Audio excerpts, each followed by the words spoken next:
Tahimik ang baryo ng San Lazaro tuwing takip silim.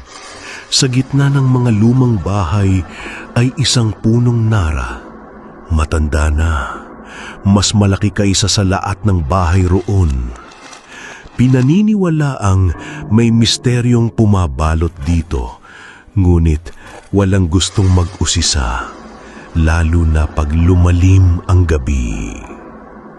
Ang pamilya ni Aling Nida ang pinakahuling lumipat sa bahay sa tabi ng punong nara. Bagamat masigla at puno ng pag-asa sila noon, unti-unti silang nag-iba simula nang tumira doon.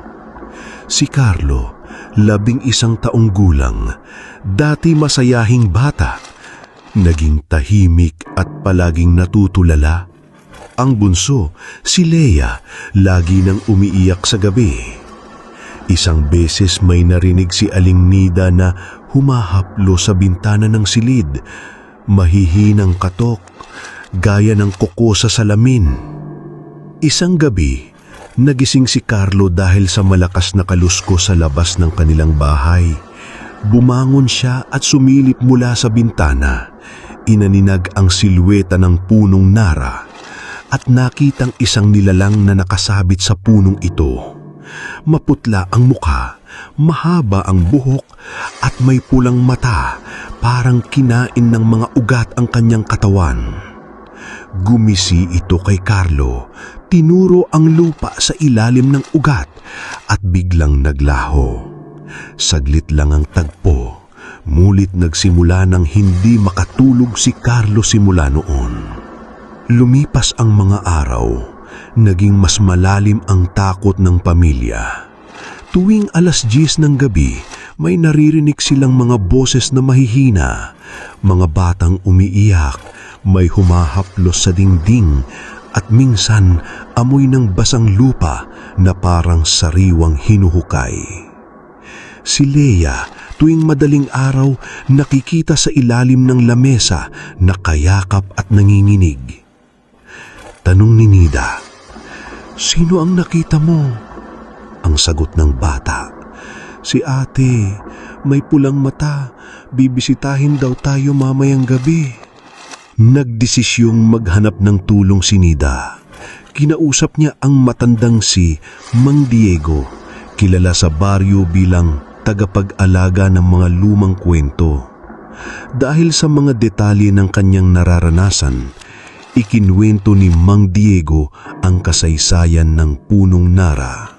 Matagal na ang nakalipas, may batang babae, si Isabela, na nawala noon sa ilalim ng punong iyon. Hindi raw natagpuan ang bangkay, ngunit may naririnig sa gabi ng iyak tuwing tag-ulan. Mula noon, kada 10 taon ay may batang naglalaho sa tabi ng nara.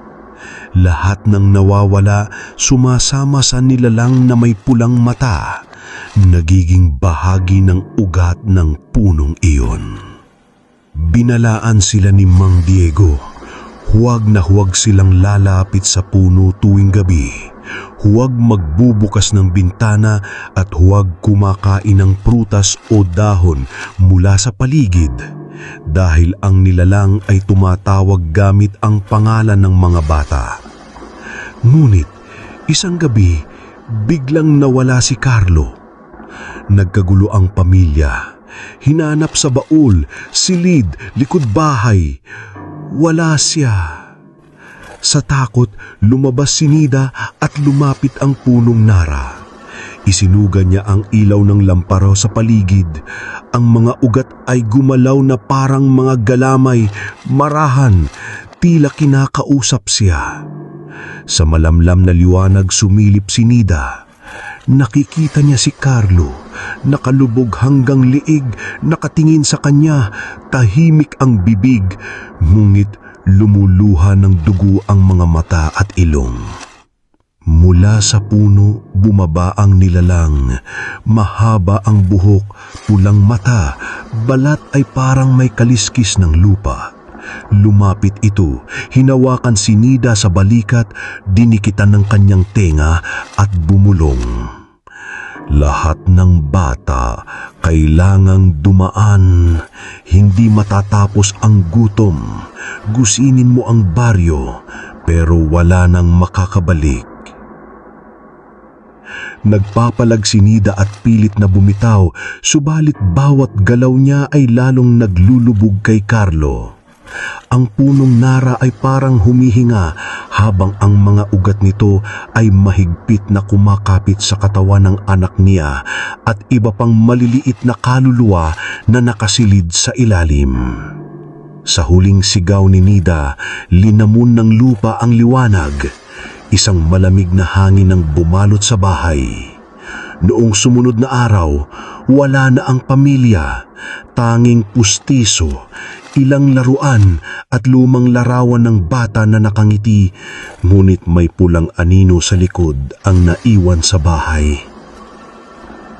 Sabi ng mga taga San Lazaro, tuwing tag-ulan, huwag lalapit sa punong nara.